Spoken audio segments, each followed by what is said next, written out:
ज़्यादा सहमत नहीं करें। ख्यालात किसी और के हैं, पैगाम देने की उम्र है। हुसैन मिन्नी व अना मिनल हुसैन, मेरा हुसैन मुझसे और मैं हुसैन से हूँ। देखिएगा, शुमार कैसे हो क्या क्या सभी हुसैन से है, शुमार कैसे हो,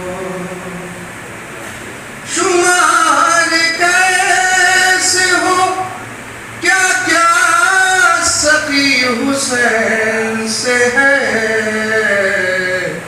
ये इंतहा है मेरा नबी हुसैन से है, ये इंतहा है मेरा नबी हुसैन से है, शुमार कैसे हो क्या क्या मेरे हुसैन से है, ये इंतहा है मेरा नबी हुसैन से है। आगे का शेर देखिए कि समझ में आता है ये करबला का पस मंजर, समझ में आता है ये करबला का पस मंजर, अली से जंग थी लेकिन लड़ी हुसैन से है, लेकिन लड़ी हुसैन, समझ में आता है ये करबला का पस मंजर,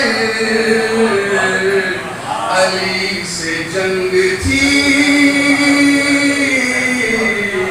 लेकिन लड़ी हुसैन से है। और खास तौर से ये शेर देखिए,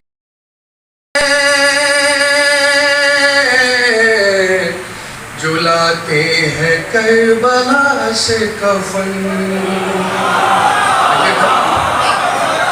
वो जानते हैं जो लाते हैं करबला से कफन, लिट्टी मेरे हुसैन,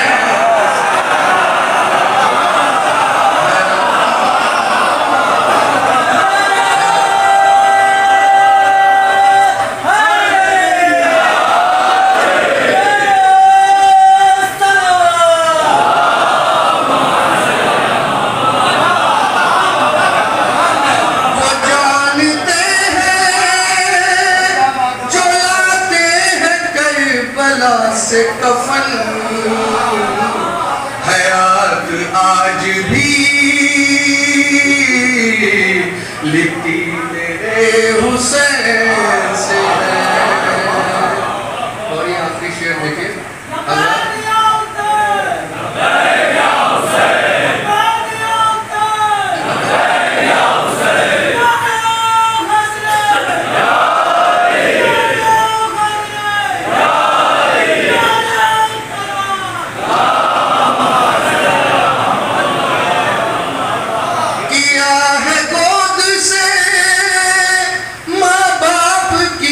हुसैन हुसैन,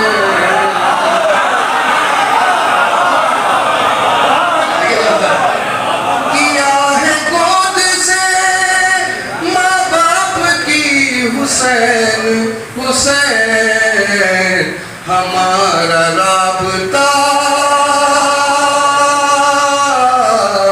पैदाइशी हुसैन,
रुतबा बढ़ाने के लिए चल दिए हसनैन। शायरी हो वहाँ इस किस्म के शेर पढ़ने में अच्छा लगता है। मैं ताज़िद कर रहा हूँ, 2 शेर इस सिलसिले का और लीजिएगा। का झूला झुलाने के लिए चल दिए हसनैन का झूला। ऐ शरीके मजलिसे सिद्दे पैगंबर होशियार, फातिमा आई है हमको आजमाने के लिए।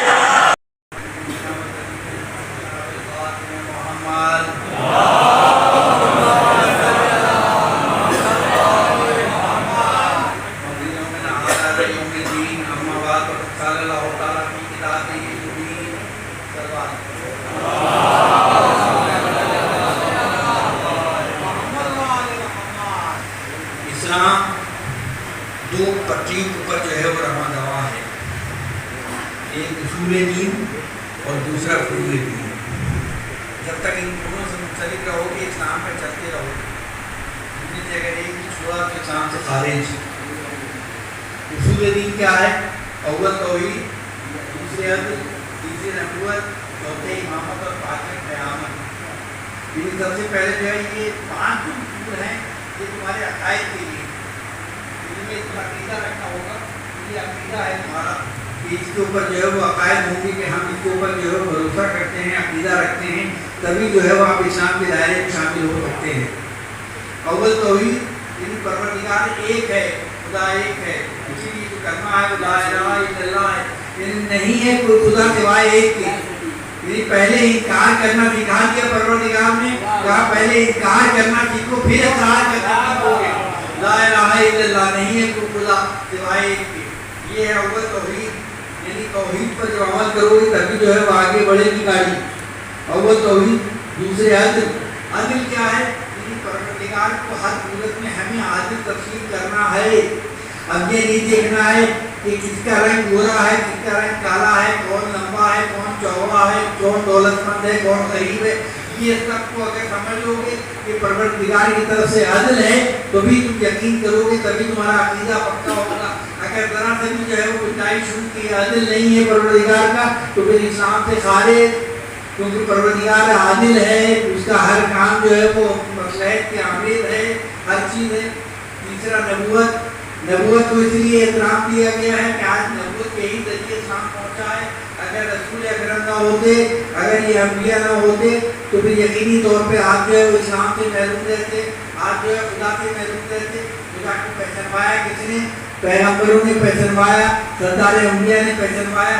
इसीलिए अकीदा ये है कि 1,24,000 पैगम्बर के ऊपर आपको जो है वो अमल होना है। 1,24,000 पैगम्बर के ऊपर जो है वो आपका अकीदा होना है कि इतने पैगम्बर परवरदिगार ने उतारे। और काहे के लिए उतारे? दीन को फैलाने के लिए उतारा, तौहीद को बचाने के लिए वजह फैलाया, अदल को बताने के लिए फैलाया। क्यों भेजा गया है नबी? इसलिए ताकि तौहीद, अदल और नबूवत जो है वो एक साथ चलती रहे। चौथे इमामत, इमामत को कहा गया है इमामत को इसलिए कहा गया है कि अगर इमामत ना होती तो क्या आज दीन महफूज ना होता। अभी चंद दिन पहले ही गद्दी गुजरी है, अगर आप विलायत से जो देख लें, मौला ने कहा, परवरदिगार ने कहा, मौला ने रसूल से कहा कि अगर तुमने ये पैगाम न पहुँचाया तो सबको कुछ न पहुँचाया। इतनी बड़ी बात कि आयत के तेवर बता रहे हैं कि एक मरतबा रसूल से कहा जा रहा है कि अगर ये पैगाम न पहुँचाया तो कुछ न पहुँचाया।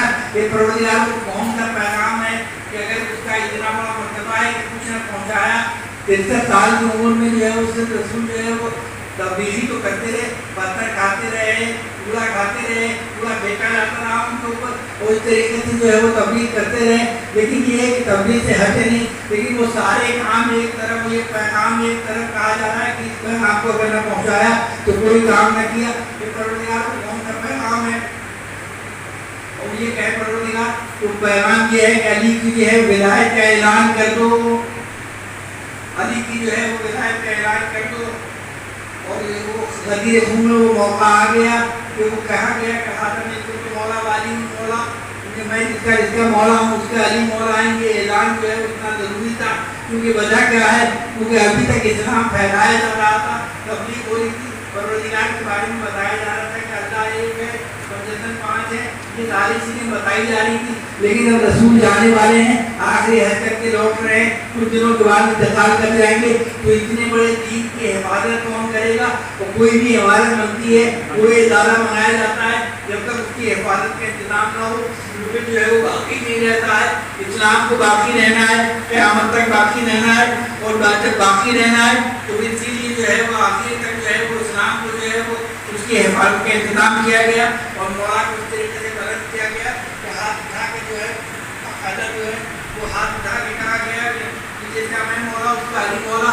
और ये कहने के बाद मौला ने सब तरफ से बख्शी बख्शी की आवाज़ आई, लेकिन उसी में एक शख्स आया, हारिस बिन नुमान फहरी, और आके कहने लगा, उसने अपने नाके को पत्थर से बांधा और कहने लगा, हे रसूल, तुमने जो है नमाज के लिए काम में नमाज पढ़ लिया, तुमने रोजे के लिए काम में रोजा रख लिया, तुमने हज के लिए काम में हज कर लिया, आप अपने शर्मदार भाई को हमारे को मुसल्लत कर रहे हो।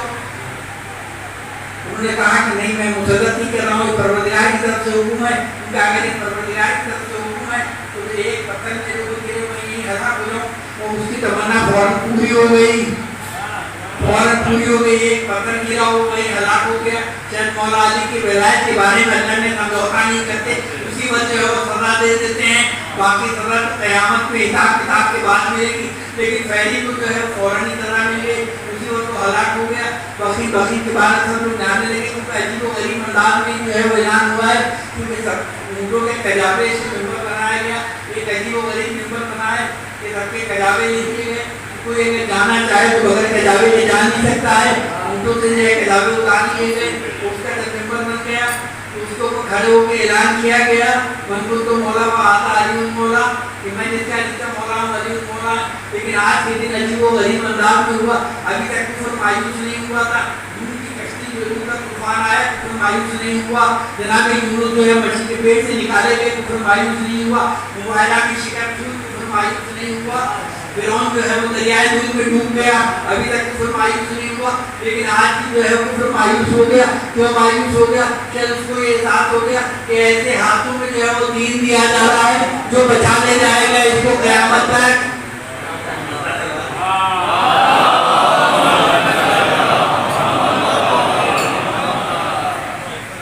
इसलिए इमामत के जो है वो रखा गया है उसूल दीन में। इमामत क़यामत की रखी गई है कि क़यामत के ही दिन सारा हिसाब किताब होगा। उसी दिन पता चला जाएगा, सबके अमाल तौले जाएंगे, किसने कितनी अच्छाई किया है, कितनी जो है बुराई किया है, उस हिसाब से जन्नत और जहन्नम में जो है वो तक़सीम किया जाएगा।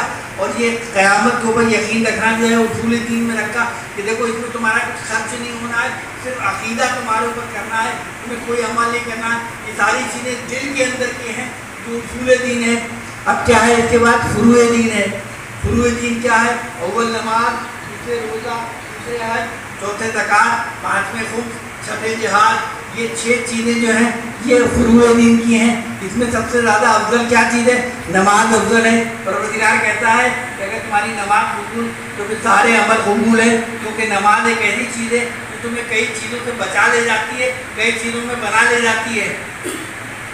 यदि नमाज जो है वो तुम्हें एक मार्शल लेस को बनाती है कि देखो नमाज वक्त से होनी है। परवरदिगार की जितनी इबादतें हैं वो सब के वक्त मुकर्रर है कि सुबह की नमाज इस वक्त होगी, दोपहर की नमाज इस वक्त होगी और शाम की नमाज इस वक्त होगी। ये सारी चीज़ें जो है तुम्हें एक मार्शल लेस बनती हैं कि घड़ी देखा आपने कि नमाज का वक्त आ गया और आप मस्जिद की तरफ रवाना हो जाते हैं। ये है नमाज। नमाज क्या बताती है कि हमें वक्त का पाबंद बना देती है। ये नमाज की खूबसूरत है कि हमें वक्त का पाबंद बना देती है। उसके बाद जब हम नमाज के लिए खड़े होते हैं तो क्या तरीका होता है? अब जब आपने क़याम किया तो अब आप पूरी नियत बांध कर सीधे खड़े हो गए। ये एक डिसिप्लिन सिखा रही है कि देखो किस तरीके से नमाज जो है तुम्हें बता रही है कि डिसिप्लिन क्या होती है, कि जब परवरदिगार के जो है हुजूर में आओ तो इस तरीके से आओ कि हाथों को नीचे रखो और उसके बाद जो है वो सीधे रखो। उसके बाद रुकू आता है। रुकू में क्या है? परवरदिगार झुकना सिखाता है कि देखो जो है खंता पेशानी क्या चीज़ होती है। जब कहीं झुक के रखोगे मिलोगे तो हमेशा कामयाब रहोगे। सर उठा के मत चला करो, क्योंकि अकलता तो सिर्फ मुर्दा है और कोई जो है बंदा जो है वो तो झुक के चलता है, उसको जो है वो झुकना है। उसके बाद क्या चीज़ आती है? सजदा आता है। सजदा एक ऐसा रुकन है जो परवरदिगार के सबसे ज़्यादा पसंदीदा रुकन है। सजदे में क्या होता है? सजदे में होता ये है कि जहाँ हमारी पेशानी होती है वहीं हमारे कदम होते हैं। परवरदिगार से बंदा कहता है ये परवरदिगार इससे ज़्यादा नहीं झुक सकते। अब यहाँ पे जो है वो हद खत्म हो गई, क्योंकि हमारे कदम और पेशानी एक लेवल पे आ गए हैं, यहाँ इससे ज़्यादा अब हम नहीं झुक सकते हैं। ये है सजदा। सजदे के रुकन जो है वो सबसे ज़्यादा पसंदीदा हैं, और तारीख़ इस्लाम में चंद सजदे ऐसे हैं जो हमेशा याद किए जाएंगे। एक सजदा क्या है? एक सजदा ये है कि रसूल जो है वो नमाज में है और सजदे में है, उसी वक्त हुसैन आते हैं और आपके पुष्प पे सवार हो जाते हैं। बड़ी अजीब व गरीब मंदिर है। हमारा आपका बच्चा जो बचपने से नमाज पढ़ते देख रहा है वो कभी पीठ पर नहीं आता, उसको पता है कि बाप नमाज पढ़ रहा है, सब पीठ पर सवार नहीं होते। जिनके घर से नमाज शुरू हुई, जिनके घर में सब लोग जानते हैं, वहाँ उनका बच्चा आए और आके पीठ पर सवार हो जाए तो बड़ी अजीब व गरीब बात है। क्या हुसैन को नमाज की मंजिलत नहीं मालूम? क्या हुसैन को ये नहीं पता कि नमाज क्या चीज़ है? लेकिन ये शायद हुसैन को इस तरीके से जो है परवरदिगार ने हुक्म दिया कि हुसैन इस वक्त तुम कुछ ना करो, सिर्फ आके पुष्प पर सवार हो जाओ, ताकि मैं दिखाना चाहता हूँ कि तुम्हारी मंजिलत क्या है। हुसैन पुष्प पर सवार हो जाते हैं, इधर नमाज जारी है, इधर हुसैन पुष्प पर आए, इधर जिब्रील जो है वो फराज से नीचे आए। ए रसूल, उस वक्त तक जो है वो सजदे को तूल देते रहिए जब तक हुसैन जो है वो ऊपर से न उतर जाए, अपने से सजदे जो है वो न उठे, तब तक जो है वो सजदे को तूल देते रहिए। अब रसूल जो है वो सजदा बढ़ाए जा रहे हैं। सुबहान रब्बिल आला व बिहम्दी, सुबहान रब्बिल आला व बिहम्दी। एक बार कहा, दो बार कहा, आमतौर से 3 बार कहते थे। जब पीछे वाले नमाजी देख रहे हैं कि क्या हुआ आज रसूल को कि 72 बार सुबहान रब्बिल आला कह रहे हैं, शायद पीछे वालों को ये एहसास हुआ होगा कि ऐसा तो नहीं कि खुदा न खास्ता रसूल जो है इंतकाल कर गए सजदे में, क्योंकि सजदे से सर नहीं उठा रहे हैं। लेकिन जब भी पीछे वाले नमाजियों ने सर उठा कर देखा, हुसैन की तरफ नजर पड़ी, फिर सजदे में चले गए, फिर सर उठा कर देखा, फिर हुसैन की तरफ नजर पड़ी, फिर सजदे में चले गए। यानी इसके मतलब ये हुआ कि रसूल ने ये नहीं कहा बाद में कि पीछे वाले नमाजी जो है वो फिर से नमाज पढ़ रहे हैं। इसके मतलब ये हुआ कि हुसैन को देखना इबादत है, हुसैन को देखना इबादत है। ये है रसूल का सजदा कि जब हुसैन खुद से उतरे तब जो है वो उतर के यहाँ से जो है तब जो है रसूल ने सजदा खत्म किया। एक सजदा ये है। दूसरा सजदा कौन सा है? दूसरा सजदा मौला अली का सजदा है। मौला अली के पैर में एक तीर लग गया था। एक बार सवाल नीचे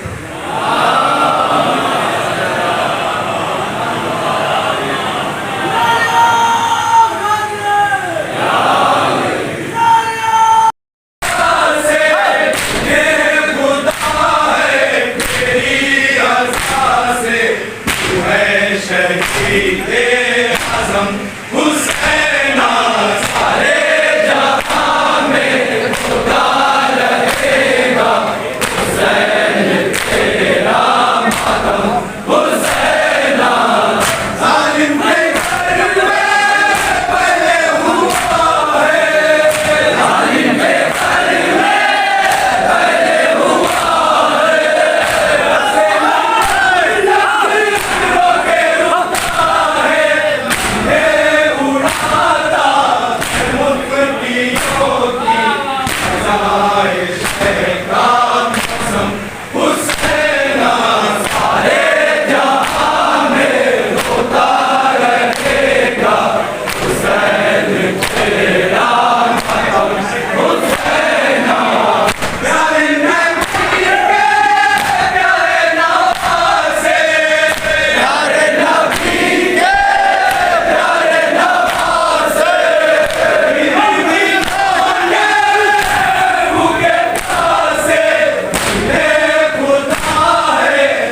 दम से कायम हुसैन सारे जहां में थोड़ा रहेगा हुसैन तेरा मातम हुसैन।